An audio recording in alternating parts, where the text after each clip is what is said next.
Hi guys, and welcome to another episode of Try to Talk. I've been really excited for this episode this week, mainly because I think a lot of people are going to get a lot of use out of this episode. No pressure at all. So I'm going to introduce our guest. I'm going to big you up here as well, by the way. So you probably... She is an award-winning mental health expert with over 100,000 followers on her social platforms. She writes regularly for the Daily Mail and the Metro. You're probably going to tell me some more things as well. And she has her own book coming out very, very soon, which I'm sure we'll hear about. Dr Lalitaa Suglani. You did really well. I'm really proud of you. Did I miss anything? To be fair, there were a few bits and pieces. We'll talk about that later. Yeah. But no, I'm joking. Okay. You did well. You did really well. Well done. Yeah. Thank you. A little patronising, I feel. Anyway. It is. Should we just let people know it is a Friday? It is a Friday, 5:30. It's been a long day, hasn't it? So we'll try our best to make this conversation a useful one. Yeah? We're alright. We're alright. Yeah. We're alright. I want to ask you the first question. Okay. And I don't actually know this, surprisingly, because me and Lalitaa have known each other for quite a while now. But why psychology? Why did you start psychology? What made you interested in it? Honestly, for me, it's more about how people work. I grew up in a family where there was always things going on, always things happening, loads of people around. And I was really interested in how people would communicate, how people would talk to one another, but then also growing up in a sort of an Asian family and then going into a school where norms and people were very different. So I was always very intrigued. I was always very curious. And I actually ended up studying psychology accidentally. Because I I fell into it accidentally. What did you think you were doing? I had it was really fascinating. So I had a choice. I went to this there were these introduction classes, and I went to one class and it was history and politics, and a few of my friends were doing that, and I was like, oh, that sounds really interesting.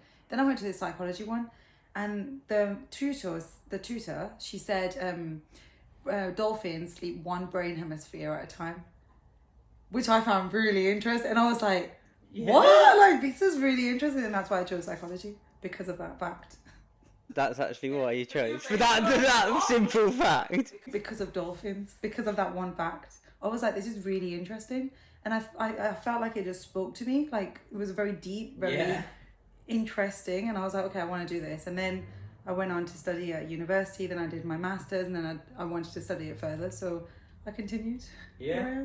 Did you expect, I suppose, when you started originally to love it as much as you do?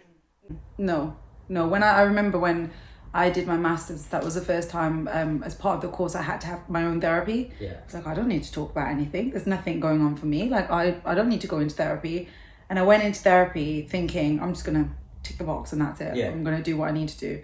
And when I went in and started talking, I was just like, this is really interesting, because the spotlight's all on you. And probably the first time in my life I've had the spotlight on me, and I've had someone looking into my world, and I'm like, oh my God, this person's picking out all these different things. And I found it fascinating. And earlier, like, things would come up of my childhood, my attachments, and it helped me to make sense of why I was the way that I was, how I interacted with people. But it took me a few attempts to find the right therapist as well. Okay. I know the first therapist I went to, I wasn't particularly comfortable with.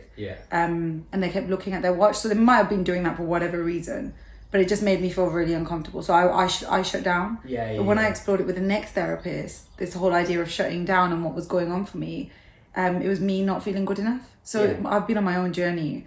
I don't know what the question was, but yeah. I forgot. I'm talking. Friday. But no, that is right what you're saying about therapists, because I've had therapy myself, and there was definitely 2 or 3. I mean, I think I went through 3 or 4 actually therapists before I found the right therapist for me that worked for me, and very similar looking at the time, looking at a clock on the wall, kind of it makes you feel like, are they a little bit disinterested in what I'm having to say? It's so interesting that that's how what's going on for us, because if that's what's happening in that therapy space, and we're with like our friends or we're with people at work, it's almost like noticing that same feeling that comes up, because there's some people that you're with and you're like, oh, okay, they're not really paying attention, or they're not really bothered or interested, but we tend to just shut down around them rather than communicating and actually asking, are you okay, did you understand that?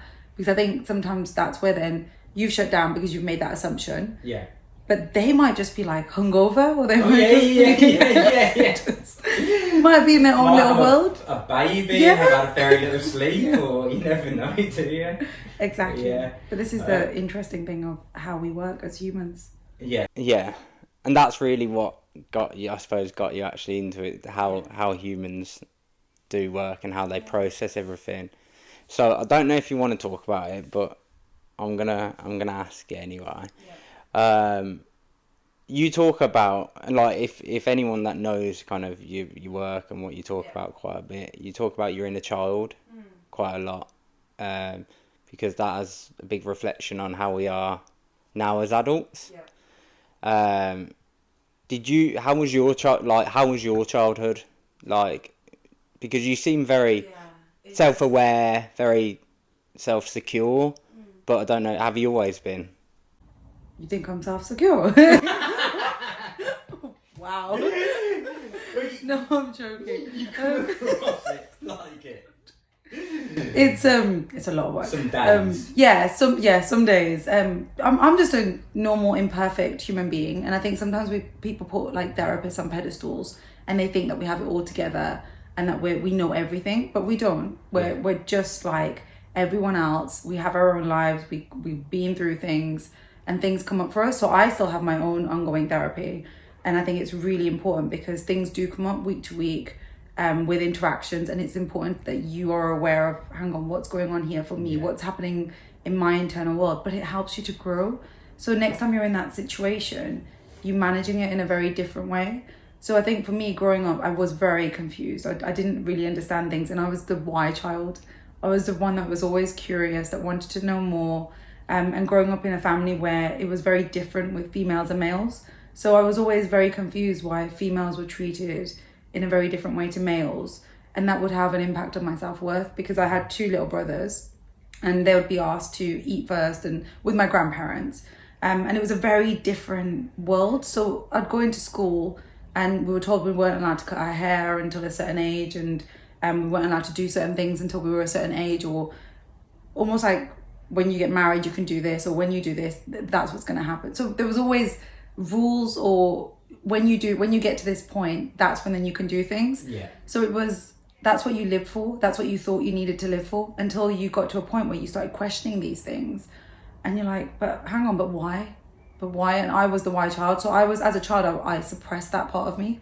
But as I became more and more aware of mind, body, and how we work, and reflection, and I was in these therapy sessions, I started to want to know more, want to understand culture, want to understand patterns of behavior, understand why I suppressed this part of me, and also then moving forward, trying to connect back to my inner child and understand what my inner child went through. So she felt like she wasn't good enough, she felt like she didn't have a voice, she felt like she wasn't important. So all of these things, they play out in your relationships, and the way that you present yourself as an adult. But when you sort of connect and reconnect back with that inner child, and really just support that inner child, rather than the inner child holding a glass and saying, can someone please fill my glass and make me feel good enough? Because that's essentially what you learn. You have to learn that other people are going to fill your glass. It's like, no, I've got a glass and I can fill this.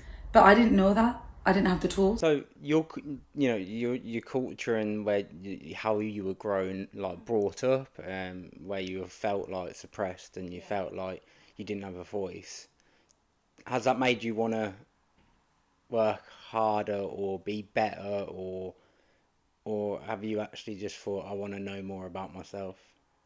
I think for a long time I would be more of, I need to I live for others. I was like, I need to make sure everyone else around me is happy, because that's what growing up I was taught. Make sure everyone's happy. If people come to the house, make sure it's all about everyone else. That's what it is about. It's about what do people think out there. How does culture, don't bring shame to the house. Don't bring shame to the front door. So you would always present as being, I need to be enough. I need to be good enough. I need to be good enough. So you do things, I need to get a good education. I need to show that I'm good enough because I don't want to bring shame to the family. So that's the big part of growing up. So you're doing things constantly for other people.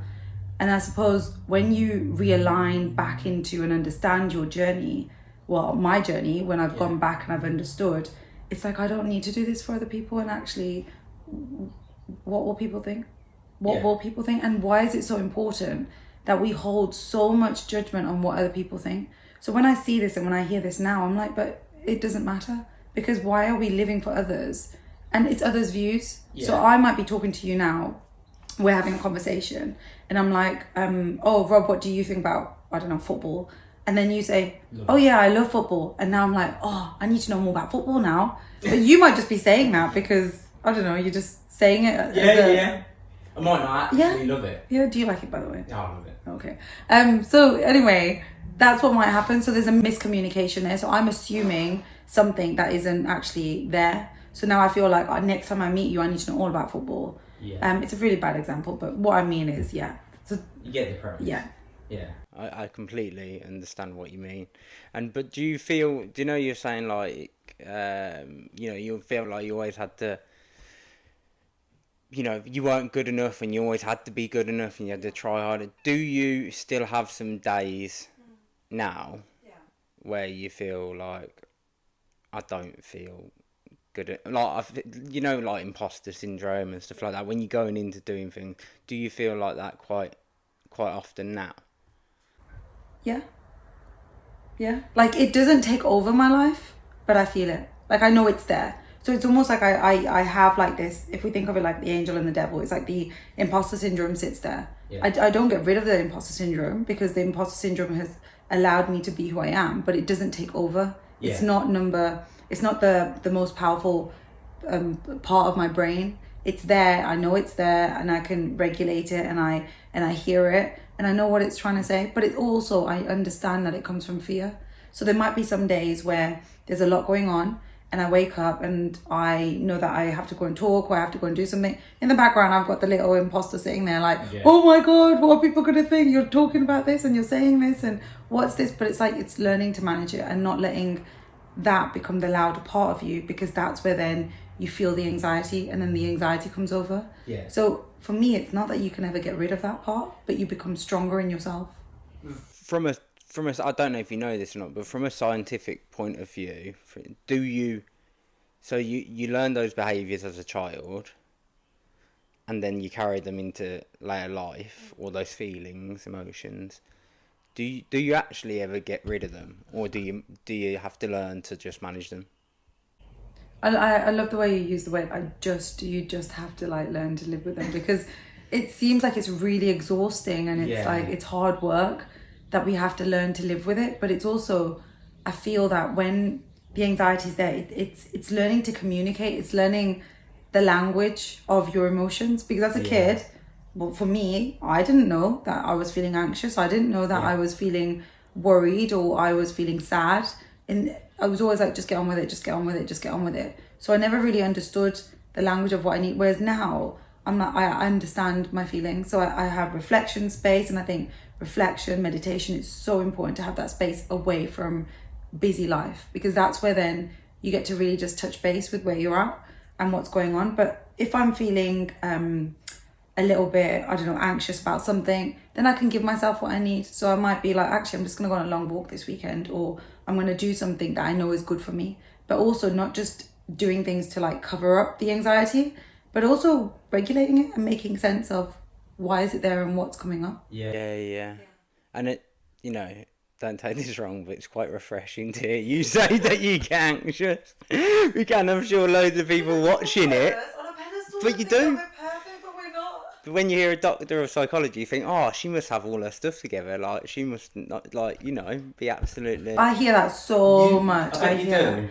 I'm like, well, how do I get rid of it? I'm like, you're not getting rid of it. It's gonna you're not getting rid of it. We just need to make friends with it. But it just becomes smaller and smaller and smaller. It's like, the elephant in the room. Yeah. Sometimes it can get bigger and bigger and bigger the more we ignore it. But actually, when we address it and we understand it's an elephant, it's okay, it's safe. It's easier to manage.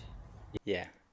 That's one thing that I learned that, someone told me before, a psychologist told me, is that you befriend your anxiety, name it. I don't name it, but, say thank you for making you aware how you're feeling. And I think that's one of the biggest things that came for me and was one of the most powerful things anyway. It's like, have you watched Inside Out? No, it's like it's a it's like, what is this?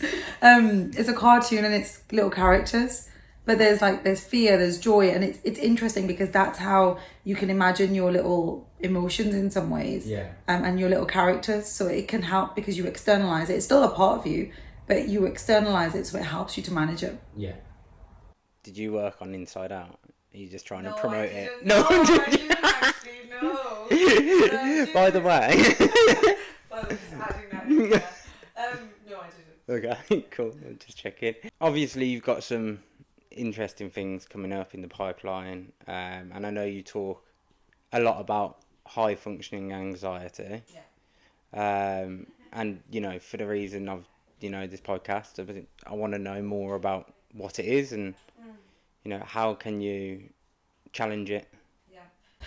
This comes up a lot and so many people relate to it. So every time I post something about high functioning anxiety, I get so many different messages, emails coming through and saying, I really relate to it. So for me, it's about helping people to understand how it shows up. So high functioning anxiety is externally, we show people I'm organized, I'm got it all together. I've got, why are you smiling? Like, I just said 2 points. So yeah, I've got it all together. I'm efficient. I'm hardworking. I'm all these different things.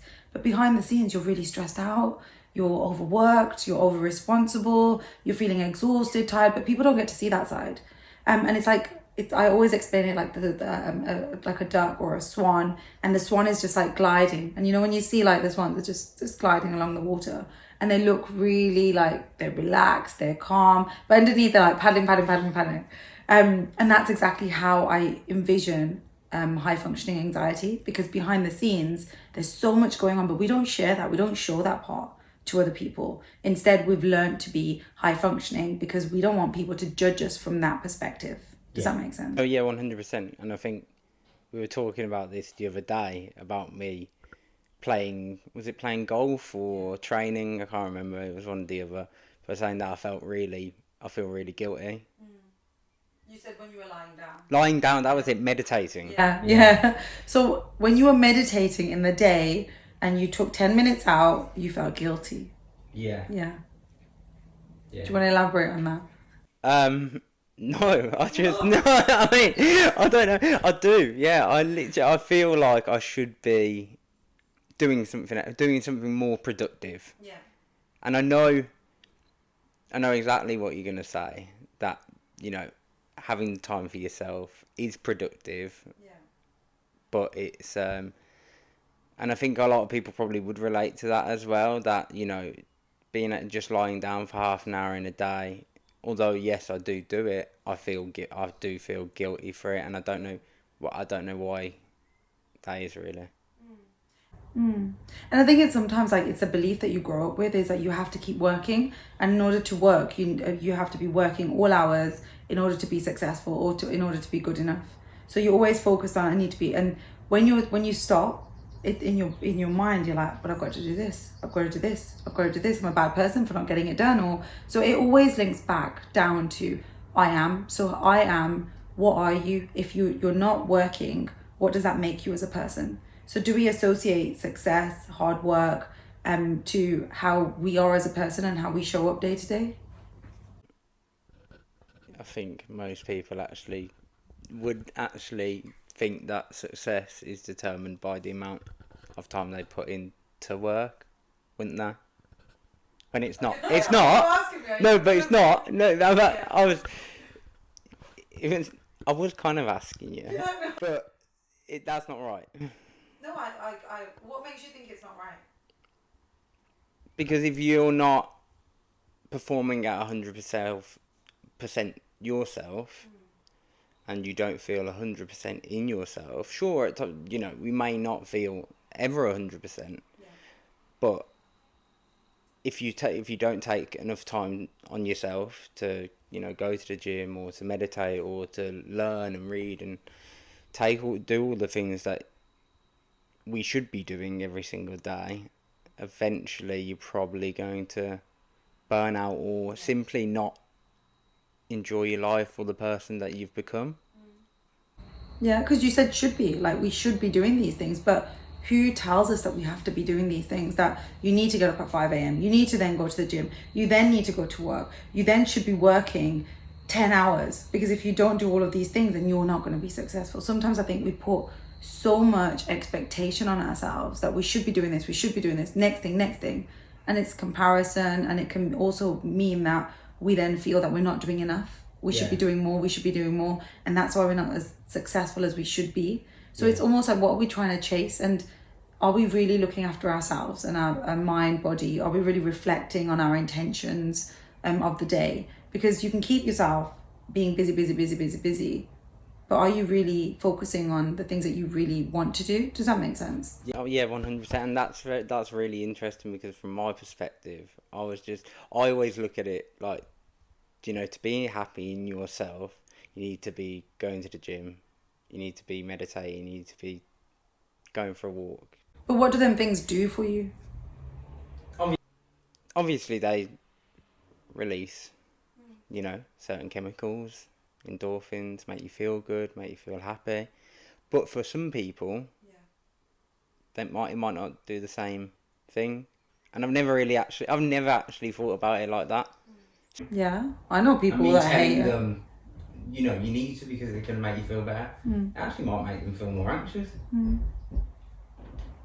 Everyone's different, aren't they? Yeah. Everyone is different, and everyone's toolbox to what their life or how they look after themselves is always different. So what works for you will work differently for me, and it's okay for that. But when you hear things on social media, you hear other people talking about things, it's also managing your expectations and just stopping and reflecting and being able to understand, okay, does me going to the gym, waking up at 5 a.m., do I get enough sleep? Does 5 a.m. work for me? Or do I prefer after work? Do I prefer in between? Do I even like going to the gym? What other things is there that are available that I would enjoy doing, rather than forcing myself because everyone else is doing it and everyone else is like getting benefits from it, and scientifically like you get your chemicals that you need, and so can you hear how you can end up putting that pressure on yourself because you feel that everyone else is doing it, I should be doing that as well. Definitely. And then you feel like you're not good enough because you didn't wake up today at 5 a.m. or you went out with your friends and you had a drink and it was like, oh, I had a drink but everyone else is not drinking at the minute, like what, I'm a bad person for that.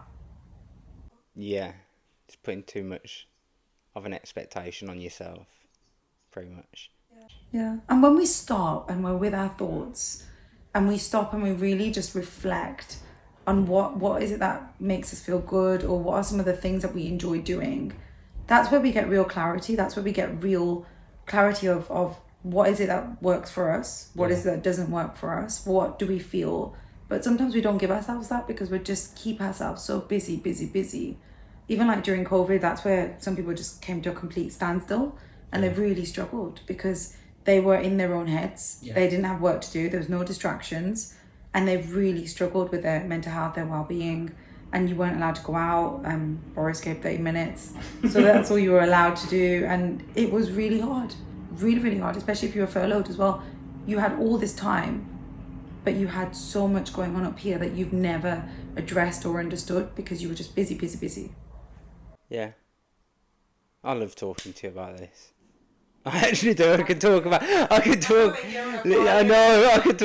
all day.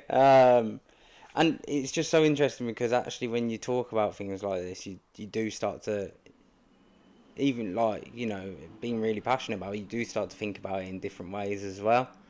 But like, are there any, I don't want to say generic tools, but are there any tools that you would say often work for everyone? Yeah, so there's two things I would say. So number one, I would always say is gratitude. And I know it's a very simple thing, but it works. It works when we apply it and we're consistent with it. So again, going back to the glass being half empty, half full.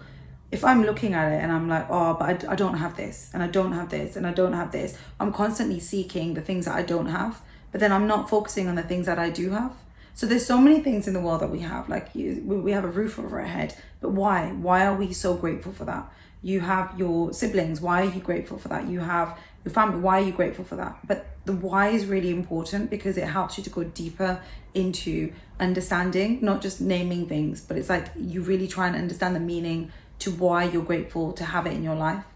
And when we start looking at the glass being full rather than, but we don't have this, we don't have this, we don't have this, it's like those things, if we want these things, yes, we can have a plan, we can strategize, and we can get to these things that we want, if it's within our expectation. But we're also looking at what we do have, because sometimes we're chasing, and we're constantly trying to aim for this next thing, and we don't just stop and reflect on what we do have in life, and also just our well-being. Because I think social media isn't just bad, but we are on it. And if you're feeling down, if you're feeling lonely, if you're feeling upset, and then you end up scrolling through social media, what's going to happen? You're going to look at everyone else is happy. Oh, look, people are on holidays. Oh, people are so happy. It must be me. There's something wrong with me. And it just keeps fueling that same negative sort of cycle of there's something wrong with me. I'm different. I don't have a good life. And we keep looking at the things that we don't have rather than the things that we do. So that's number one, the gratitude. And then number two, I always find journaling helps, because with journaling, what you get is reflection. So everyone journals in a different way. Some people can journal by coloring in. Some people journal by drawing things. Some people journal by going through certain questions. So I think it's about what works for you. What works for you in terms of journaling. Some people just want to think about it. They don't want to write anything down because that doesn't feel right for them. So again, really step back and ask yourself, what would work for you when it comes to journaling? Do you want to go through questions so there's a bit of structure? Do you want to just free flow? Do you want to draw pictures? Do you want to color in and just be very mindful in that space? What is it that you want? Because when you journal, you allow yourself to just stop and pause and be with your thoughts. That's the power of journaling, is just being with your own thoughts and dedicating that space to understand what's going on. And would you always say it's better to put it down on paper in any way or form than to keep it in your head? Some people I've come across, they haven't found it useful to write out. So they're okay with it in their minds. Some people love writing it out. So again, I feel like everyone's different. I can't put like this is the main way of doing it, because it's finding what works for you. Right, cool. It's been a really good conversation. I think we will end it there. But I want to end on one question that I ask everyone now is, if you were to give yourself as a child a bit of feedback, a bit of encouragement, a word of advice, what would it be? Good one. I didn't know any of the questions. No. I was like, okay. I would say to my inner child, don't dim yourself down. Don't dim yourself down because you want to try and fit in and you want to try and please everyone else. Be yourself, and it's okay to be yourself. I like it. Shine like the star you're meant to be. Yeah. How beautiful is that? Yes. Right. Yes. Well, thank you very much. I'm sure everyone that's watched this has gotten a lot out of it. Oh, and just before we end, big one. Oh yeah. As well as this, Dr Lalitaa is working with Try Wellness. Yes. So, do you want to talk a little bit about that quickly? When we, I think it follows through nicely actually from the journaling and the reflecting. What I found is that so many people, they struggle with the reflection side. So what I've said to Rob is, and what we're doing here is we're focusing on workshops and classes where we focus on mind-body reflection. So it's really understanding and stopping and pausing with what's going on in terms of your mind, what's going on in terms of your body, and being able to reflect and let go of the things that you don't really need to carry around. You don't need to be taking with you. So yeah, that's what we'll be doing more of. Awesome. There'll be more information about that coming out very shortly. But for today, thank you very much. Thanks. Thank you. And we'll see you next time.